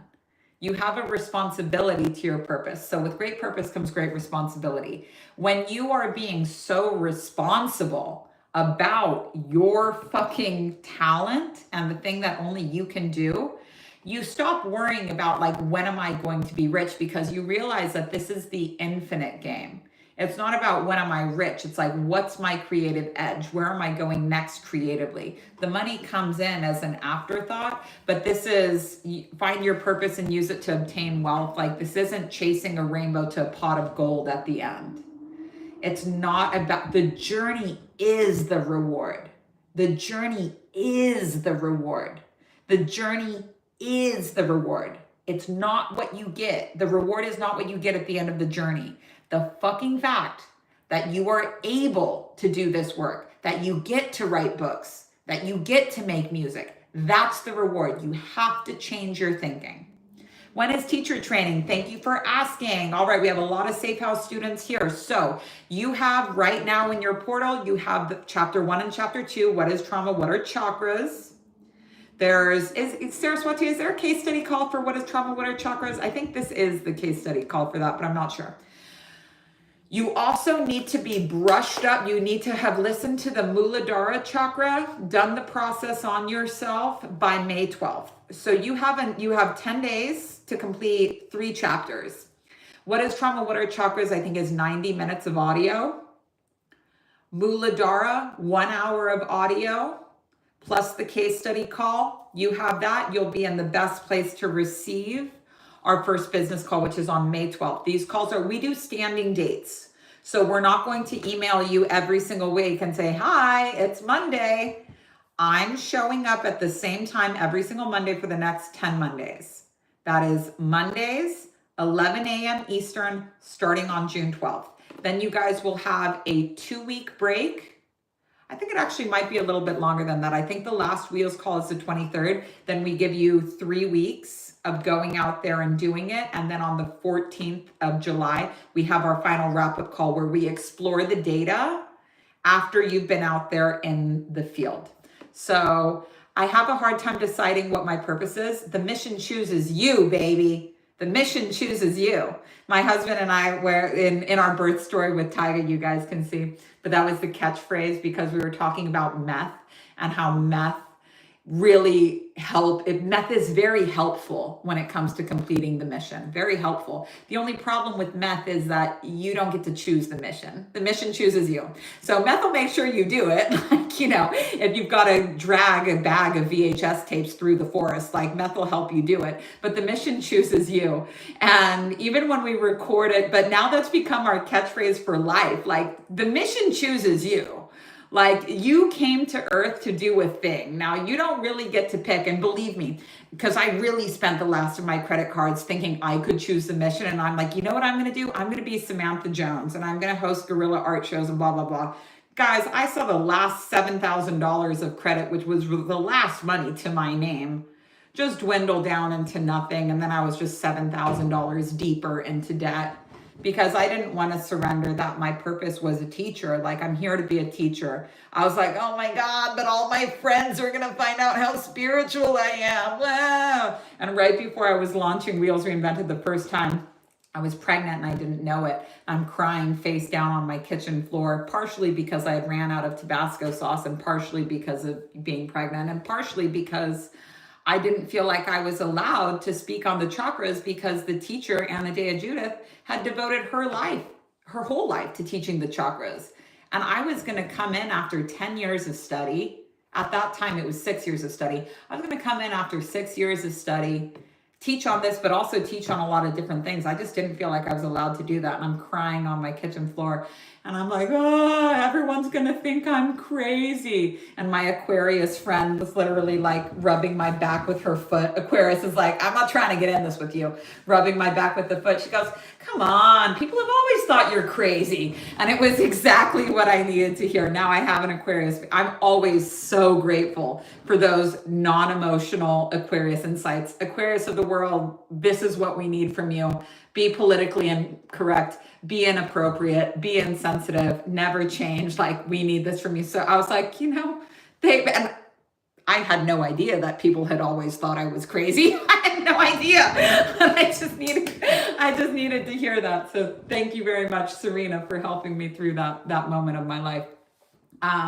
But the mission chooses you. I didn't want to be a spiritual teacher. I couldn't think of anything less cool than being a spiritual teacher. I was a punk alcoholic bartender, you guys. Like, I did not want, this was like the least convenient thing for me, but I love it and I'm really good at it and it makes me happy and it makes me a lot of money. And like, what else am I going to fucking do? This is exactly right for me. So the mission chooses you. Now, the best way to we have a free Find Your Purpose masterclass. But if you know that your purpose is to help people, this is a really great way to show you. It's like right now, it's like, oh, there's so many people struggling with so many different things. It's all so overwhelming. Then we veer into like A Course in Miracles territory, which so many is a beginner's teaching for so many people. And they're like, yeah, but everyone just needs love. And so you're like, okay, well, like, how do I be love to everybody? And in an attempt to be like the gentlest, softest person in the world, you kind of forget who you are. This is a great way of saying, like, here's what everybody is struggling with, and here's something that you can do about it. We cover in every single chapter the very clear symptoms and also very clear aftercare. And then the case studies, you'll see so much in between stuff that couldn't be published, couldn't be known. Really beautiful stories in there as well. Okay, can I do the audiobook with the husband at the same time, or should we do it separately? You guys can totally do it together, but your husband's got to want to do it. And, I'm totally fine with you guys sharing. Will the book be available for 1 month and then taken off the market forever? If so, why? Because no one's ever tried this before. I feel like people can sit around waiting to buy a book for so long and then waiting longer to read it. I need people to light a fire under their ass. And how many of you have books that you haven't finished? We got to start finishing books, So I figured if I put everyone in a group and was like, here, we're doing this is happening. And if I also put a window in business, you guys learn this in Fuckless, but there always has to be some element of scarcity. This is also called passive black magic. We need black magic, but we only ever want it to be passive. So I'm not trying to scare you. If I was doing active black magic, I'd say you'll never be happy if you don't do this book. If I'm doing passive black magic, I'm just stating the facts. This book is here until June 2nd, and then it's going to go off the market. When is it going to come back? every single year at this time it's going to come back. But you guys see, this is my new little ring. I'll show you guys. I don't know if you guys can see up here. This is my favorite little piece of jewelry. This little piece of jewelry was very expensive, but it was 100% of the sales from my book in December. My jewelry budget is my sales from my books. Now, books never sell as much as you think it's going to be. You have to do it because the mission chooses you. There's no way around it. You got to write a book. You got to fucking write a book. If you don't do it, it's not going to like not exist. Someone else is going to do it. They're going to do a fucking hack job and you're going to be like, like you have to do it. But you can't do it. When you write a book, you're not doing it for the money. You're doing it because the mission chooses you. So my way of inspiring myself to keep writing these books, even though it takes more time than anything else, it's cheaper than anything else, it works better than anything else. It's just that people don't have the discipline to finish it. This is what I'm trying to solve with book launch. But if I have a piece of jewelry that I really want, I imagine that I'm going to do like a 24-hour book drop once a month. So that's what I think it's going to be, but I've never done this before. Neither has anybody else. So we just have to try it. That's that 6-3 magic. We just try a lot of things. Will I do a teacher training a second time? I'm not sure. I'm adding this business wing because I wanted it to be something I felt really good about, but it doesn't mean that I have to do it live to feel good about it. If I'm in Safe House, do you have to enroll specifically into Wheels? No. Make sure that you've read all of the chapters, what is trauma, what are chakras, and Muladhara, and then come to the live call on the 12th. How do I get over also being in a cult and the hate I feel over what was done to me? Quickest answer, get the book. You mentioned that negative emotions come from an escalator into our younger selves. Do positive emotions work that way? And can I feel more than I experienced as a child? That last question is vague, so I can't answer it. Negative emotions don't come from an escalator. There's 7 core negative emotions that you felt in your life. The first time you ever felt it created your pattern with it. So how you responded the first time you felt it becomes how you respond all the way into adulthood. Now, we want to stop responding like a child and start responding like an adult because we don't want to be, there's mountains of inner adult work to do, you guys, mountains. If we're really big, if we never stop with the inner child work, and this is what happens when you don't know that there's a checklist. So people go, oh, cool, I learned this new trauma healing method. Now I'm going to, every time I feel a negative emotion, I'm going to trace that back and see what I get. You're always going to get something, but there's no guarantee that what you're getting is forward.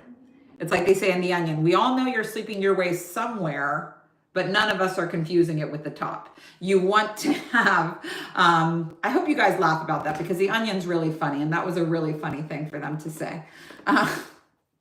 We all know you're sleeping your way somewhere, but no one's mistaking it from the top, for the top. You want to have a checklist. So you say, okay, now I'm lasering in on the feeling of fear. Now I'm lasering in on the feeling of shame. And you also need to know how this kind of fans out into this constellation of problems that you're dealing with as an adult. Otherwise, the checklist is never going to end. You say, oh my God, well, I have an abandonment problem, and I have a binge eating problem, and I have a porn addiction, and I have alcoholism, and I can't be alone. Man, I got these 5 really serious problems. No, you don't. That's one problem. That's all coming from the second chakra, from the world of shame. So we need to be able to start and end this work because you could do this infinitely. And this is what plant medicine does. Plant medicine, so many of us have had this experience where you reprocess something painful that happened to you as a child without really meaning to. You're on mushrooms, you have this weird memory, positive or negative. The first time I ever did mushrooms, I remembered that my mom had decided that she needed to meet John F. Kennedy Jr. and try and recruit him to join the Children of God via passing along a prophecy from his dead father, John F. Kennedy. The mission chooses you, you guys. But I saw my mom go kind of crazy, beautifully crazy, for about 3 weeks. And wouldn't you know that at the height of John F. Kennedy Jr., this was George magazine, this was seriously like 3 weeks before JFK Jr. died. My mom had a one-on-one, 1 hour meeting with the #1 presidential candidate. And I remember this while I was on mushrooms. No, it wasn't a core trauma, but beautifully, I learned from reprocessing that memory that I could do whatever I put my mind to. That if my mom could go and meet JFK Jr., that I could do whatever I put my mind to. Now, it would be another, 10 years before I decided to put my mind to anything. But with psychedelics, you can't choose what the memory is going to be. So when you're relying, like I kind of came into this work because I was really used to having epiphanies from either seeing psychics or taking LSD. LSD was my drug of choice at the time or my psychedelic, or my medicine of choice, because, I can't talk to cops on mushrooms. I've been arrested on mushrooms. And with mushrooms, I never know when I'm going to like spontaneously start crying. You can't talk to cops on mushrooms. On LSD, homie, no problem. I could drive a cop car on LSD. And I've never even driven a cop. I've never even driven a cop or a cop car before. But my sexual trauma was really like rearing its ugly head. Basically, I had met my husband, but I hadn't cleared the sexual trauma stuff, and I knew it was something that I needed to heal. So when he introduced me to Sweat Lodge, and he went to Sundance, the Lakota ritual. He went to Sundance, and while he was at Sundance, I went to his Sweat Lodge, and the elder there that was pouring lodge tried to rape me. And I was really, that was how Magic's and my relationship started. It was dreamy and everything like that. But within a week of knowing each other, we were pregnant, and his spiritual path attacked me, and we had to get real. I had to get real about clearing my sexual trauma. He had to get real if he was in or out with me, because the decision he had to make that I didn't put him up to. They all said, I told them what happened, and they were like, oh, well, Magic, it's your fault because you raped somebody in another life, and now all of your girlfriends are going to get raped. And it's my fault because I'm a witch, just blaming everybody except for the guy that actually had a problem, because he was like the peyote supplier. And like the only, this is Austin, Texas. So they need like a token, like a real indigenous person. Otherwise, it's just a bunch of white guys playing Indian. You know what I mean? But they got everyone in trouble except for him. So Magic was at Sundance. It was 4 days. I couldn't report it because if I reported it, Magic would have come back from Sundance, and his entire, illegal compound cult situation that he was living in, there was just no way. Attracting police presence to that I didn't want to do that while he was out of town. So for 4 days while he was at Sundance, I was sitting with the last time this pattern ever happened to me, which was sexual abuse just kept following me around no matter where I went, no matter what I did. It just kept following because I was putting myself in dangerous situations. I just didn't know it. I didn't know that as a result of my childhood, I kept selecting these very high danger sexual situations and then freezing. Like, I have this fucking 70-year-old man trying to fuck me on the side of the Sweat Lodge. I should have kicked him in the balls. I should have punched him in the face. But I'm responding like a child because that happened to me a lot when I was a child. And I just froze. Yes, uncle. I just completely froze. I literally couldn't move. I was 100% cognizant of everything that was going on. And you know what's the most shameful part of the whole thing? I don't feel shame now because I understand what it was about. But when I finally got him off me, he asked me if I could carry his bags to his truck. And like a fucking burro, like a donkey, I carried this guy's shit back to his truck and then reported, that guy tried to rape me. And the guy I reported it to was on peyote. And he immediately just said, she's lying, like in his head. And so when he was like, yeah, I'm taking care of it. But he just went and told everybody that I was lying about it. And it took me, I didn't find this out until I fucking ran into until my mother-in-law told me, yeah, I ran into Pepe like a week after this happened. And he warned me that I might say something about this. And just so you know, I was lying. So, but at that time, I had 4 days without my partner there, and I was trying all of my tricks to recover from sexual trauma. So I was like, I'll take some peyote. Worst tasting. Magic gave me some peyote before he left because I was like, I'm going to handle this sexual trauma while he's gone. Take some psychedelics on it. When he comes back, I'll be ready for love. It'll be no problem. He leaves. He leaves and comes back in way worse shape than we were ever in before. But that was when I understood that I had to combine these processes together. And the second I learned, I started teaching people, and that's how this got a reputation. That's how I learned about the checklist. But I was like, peyote didn't work. I was like, LSD didn't work. It's like, okay, try combining mushrooms with Syrian rue because it creates a DMT-like effect. I did just for every single day, I did a different psychedelic, and then I eventually admitted I didn't want to face the fact that like my history of sexual trauma, and specifically incest, because I could accept the sexual trauma part of it, but the incest part I blamed myself for. I didn't blame myself for the sexual trauma with adults and the children of God. I was like, they're obviously wrong, but incest I just really took on as my own. And so that was when I learned about the importance of facing the root of the pattern and how to, and even just reviewing the story. Because when I reviewed that story, I mean, I was fucking crying and puking in the fetal position afterwards, but I felt the block lift finally. There's this feeling that you get when the block lifts that you just really, you're like, oh, I can breathe again. And when I processed that memory for the first time, all I had to see was like, just because my brother molested me doesn't mean I'm incest, doesn't mean I'm wrong. Something fucked up happened to me. But just because something fucked up happened to me doesn't mean that I'm dirty. I had felt until I had moved that block that I just had like dirt on my face that everyone could see except for me. And that no matter how much I tried to be a good person, that I just had dirt on my face. And because I had dirt on my face, like I would never have nice things. I couldn't have nice relationships. I couldn't have money. Things would never get better. I was in that sabotage too of just always picking the same shitty thing and being like, wow, my life never changes. So that was that was how that happened. Okay, I'm just gonna answer maybe one or two more questions. Do you need to be alone to heal the fear of abandonment? The fear of abandonment is coming from the second chakra, and I would recommend doing all trauma healing by yourself. It's not like you have to be, it's going to take you 20 minutes of your time. You can do it via a voice memo. You can do it in your journal. You can put it in our app. But, it's not like a lot of people mistake this work for being a lot more like crazy than it actually is. It's just intelligent remembering. You don't need to call out of work. If you're like, oh my God, I can't get out of bed for a week, you've probably never stayed in bed for a week in your life. And you're like, here's my ticket to stay in bed. And if you've never had a bed week, have a little bed week. All right. I can recommend watch all of Game of Thrones. What would you say is the best? If somebody were to spend a week in bed, what show would you recommend they watch? Cock TV. Give me your best recommendations, you guys. Vikings.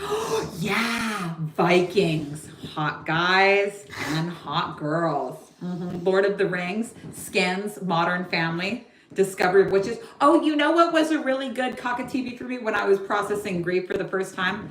Every single episode of Nashville. Underrated show. Really good songs. I watch every fucking episode of Nashville. Veal, we call it. Euphoria. Yeah, that might. I don't know if there's enough episodes of Euphoria though. If you're having a bed week, and if you're gonna have a bed week, like have a fucking bed week. Have a fucking bed week, Don't get out of those sweatpants. Order a lot of takeout. Someone says Euphoria is depressing. Just because it's depressing for you doesn't mean it's depressing for others. Sopranos, The Wire. You said that your biggest fear is your erotic fantasy. Do you think doing that is going to help getting over that fear? Sexual abuse from my own sister. We have had a lot of cases of sexual abuse from my own sister. Let me tell you, let me cut to the chase when it comes to eroticism. Do you think it's a possibility for you to get yourself in a situation where somebody can role play as your sister molesting you? And how do you think you would feel in that situation? If that feels like, you know what, I can put that together right away, I say fuck around and find out. But if that feels in any way scary, overwhelming, weird, disgusting, shameful, don't do it, because that's what you're going to get from it. When we teach, that world that we talked about in White Lotus, biggest fear is your erotic fantasy. We don't teach people that on the earth plane. You have to make it, the way that we teach it is via sexual magic. And the really interesting thing that happens to you throughout the erotic wealth cycle, and this is where all of our energy is going, because we are doing this one live, basically a deity, a god or a goddess or a they, chooses you early on in the course. Throughout the course, they reveal what happened to them, which is a mirror for what happened to you. And together with the deity, you process that biggest fear that became an erotic fantasy. But because you are doing it with the support, and it's very magical because you say, how the fuck could this, the deity picked me. I say deity because it sounds better. The deity picked me at lesson 2. Here I am at lesson 6, and it's uncanny the similarities. I couldn't have known. By that point, the coincidences, the magic is magicking. So you don't feel like you're going into it alone by the time you get at the end. How did you push through your fears of stepping in the teacher role to actually start? My boyfriend died, and I was too desperate to fight it. My boyfriend died. I found him dead. I had a vision or a dream that he died 24 hours before he died. All of a sudden, I couldn't argue that there was an unseen world anymore. I quit my job. I was living off my credit cards. I had to make it work. So that's how. If you don't want somebody to die, well, I'm not saying that you could make somebody die, but if you would like a smoother round of this, then you can take the teacher training. Prison Break really got me over a breakup. Yeah, we'll close on this note. Our son one time, because we were just talking about Prison Break yesterday, our son was talking, we had told him that he had to turn off the TV and eat some dinner before like moving on with the day or moving on with dessert. And he said to us, how old do you think he was at that time? Maybe 5. Yeah, 5. He says to us, I can't watch TV and I can't choose what I eat. What is this, prison? So we're talking about Prison Break. All right, everybody. Bring it up like once a month. Yeah. I missed the part about the checklist, how to access this. The chakra system is the checklist. Yeah. All right. Do you still recommend astral projection? Girl, when have I ever recommended astral projection? Do it if you can. Yeah, I don't teach astral projection. Why? I don't think I've ever astral projected. That's not my area of expertise. But if you know how to astral project, do it. And there's some really, Saraswati, I was telling you about the Otherworld podcast. And I have to be really careful about what episodes I listen to. But the first Otherworld podcast that I listened to was this one about this lady that was practicing astral projection. And she went to this place, it's called the birthing tent. And she went to this, like, I've got goosebumps. She went to this, like, astral realm where she was seeing all of these different things on screens. And then she talked about it on Otherworld. And this other lady was like, oh, yeah, I know that place. And they're literally, like, corroborating stories. They both, complete strangers, both astral projected and went to the same place and saw the same things. That's the Otherworld episode, the birthing tent, and the intro for Otherworld is so good. All right, yeah, but I have to be so careful. Yeah, so I read the descriptions of the podcast. and if it's even like slightly scary, I'm so fucking bland, you guys. I only listen to the one that's about like lovers, or aliens, because they don't scare me. But that reminds me, I have to make that real about the CIA, aliens, and God. What about sexual trauma from being groomed online by pedos as a preteen? Will this book help even though it wasn't physical? Yes, because it doesn't matter what physically happened. It mattered how you felt. But here's the thing, as a preteen, all trauma exists before 9 years old. So there was something, I'm not saying it's sexual trauma. A lot of people feel like they should have sexual trauma. If you didn't have sexual trauma, you didn't have sexual trauma. Don't go looking for something that isn't there. It'll be revealed to you on the escalator if that's what it is. But a lot of people feel like they could only validate feeling the shame they do if they were sexually traumatized. And that's not the case. Trauma, everybody gets trauma. Everybody gets shame. How it comes to you, it doesn't need to look like anyone else's. So there was something that happened to you before age 9 that made it feel safe for you to be in a grooming situation. There was some place in your childhood where you learned to say yes because it was easier than saying no, and got you into this situation, or saying yes even though you know that there's something like not right for you about it. So everything happens before age 9. Will this book help me with commitment issues when it comes to figuring out my life path? I can't figure it out. It feels immature, childish. Yeah, a lot of people now, and I'm not throwing social media under the bus because I do love it, But people don't realize that accustoming, is this a word? When your mind becomes accustomed to changing the channel, short form impressions, to changing the channel every few seconds. Think about how quickly you can tell that a reel isn't for you, or like when it's ad and you immediately scroll past it. Think of how quickly it registers for you, that impression going in and you saying either no or yes to it. You decide within like the first second if you're going to watch something or not. And if you're not, and it takes you, maybe you say I'm interested in 5 seconds and you go, I'm going to change the channel. So this next. This makes it really hard to focus. And you see this before you go to bed at night when you're like, okay, finally time for me to put up my phone. But your mind starts jumping around from one replay to the next.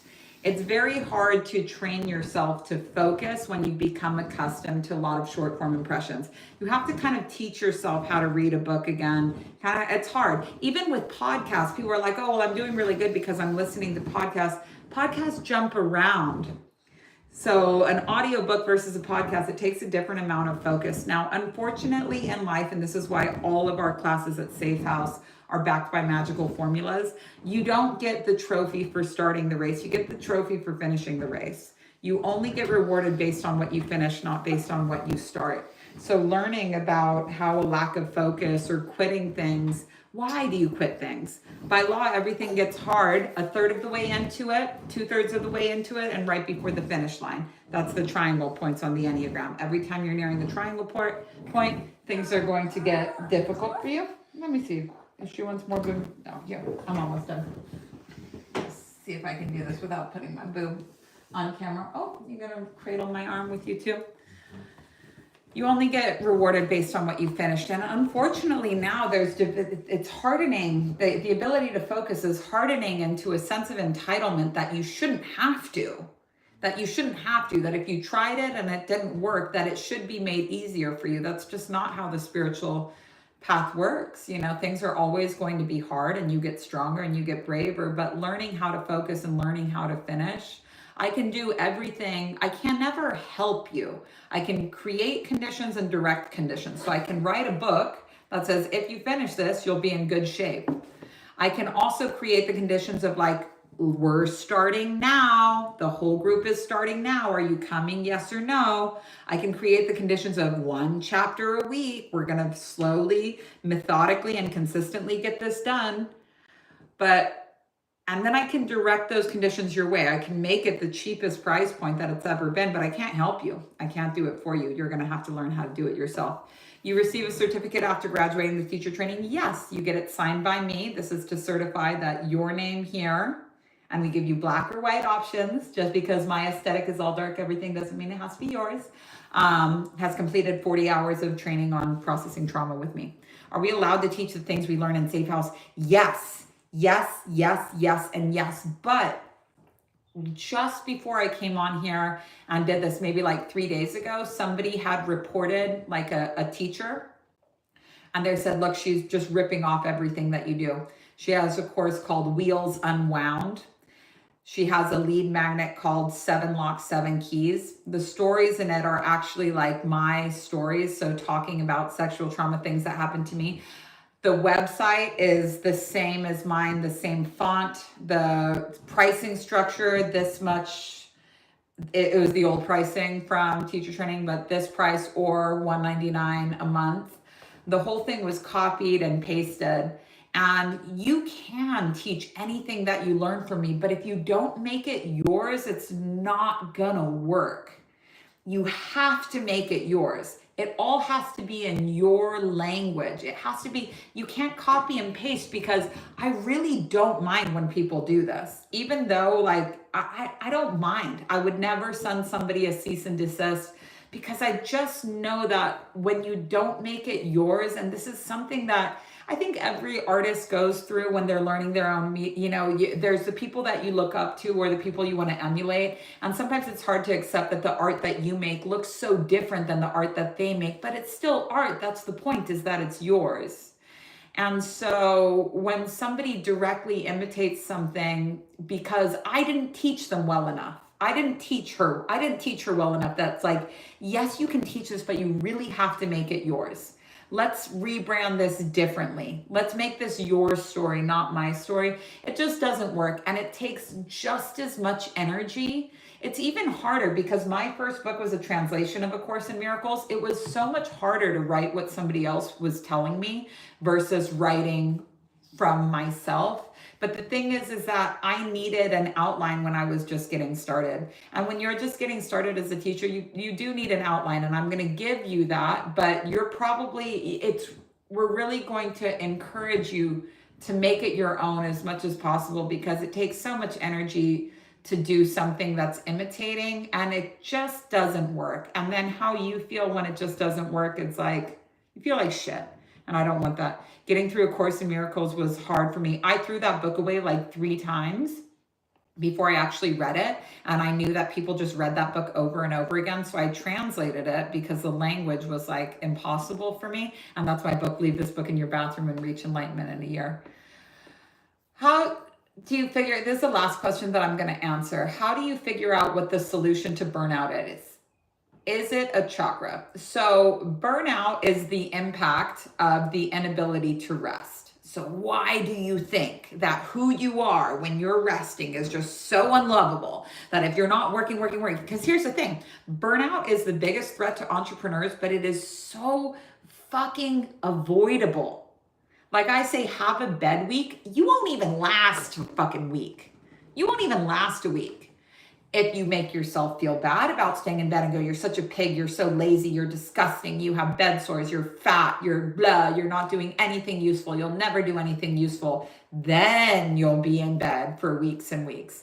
But if you say, I'm having a bed day, having a bed weekend, not leaving my bed this weekend, proud of it, love this for me, how much, next episode please, DoorDash please, and you're proud of it, you will have rested. And you won't feel like you need, when you delay this, it turns into a really tall order. And it's just your way of sabotaging yourself so that you can't get what you need when you need it. So you say, no, I'm just going to grind for another 2 months and then I'm going to take a vacation. And then you're like, and I think I need to take a vacation for like a whole year. Or I think I need to unplug for social media. And you'll see a lot of entrepreneurs doing this online where they do like a really big swing. They're there and they push really, especially the projectors. They're there and they push really, really hard. And then they're like, okay, I'm unplugging for 6 months. Like I'm taking 10 months off to like write my book and my sabbatical, my yah. If you just rest when you want to rest, it takes a lot less rest. But when you refuse to let yourself rest because you're so afraid of who you're going to be, or you took 2 hours off and you just berated yourself the whole time for like not being productive enough and like, where's that New York Times bestseller? Then that's when you get yourself into a really serious predicament. If you rest when you're tired because you don't hate who you are when you're not productive, you need a lot less. But when you let it go on and on, you're like, oh, the only thing that'll make me happy is a one-way ticket to Bali, and that's not going to happen. So it's less about burnout and more about just not giving yourself permission to rest. This would be coming from the heart chakra, because what's underneath it is grief. If you let yourself talk about why you're not allowed to rest, and you just let yourself talk in a trauma dump or a feelings room on our app, you say, I just feel like it's so unfair that I'm the only one that's ever doing anything. And if I don't do it, it's not going to get done. And I'm just so alone and nobody understands how hard I work. And I just don't think it's fair that everybody else is allowed to relax, but I have to be working all the time or else no one's going to love me.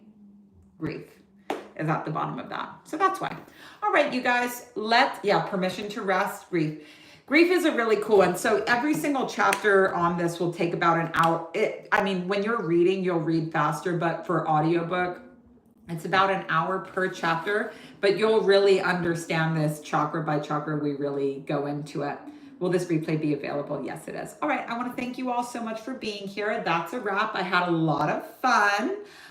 You have a month to buy the book. We'll remind you in email. Teacher training begins on the 12th, and you have 3 chapters that you have to have completed before then, and a case study call if you're in for teacher training. If you have any questions, go to support@mommyonami.com.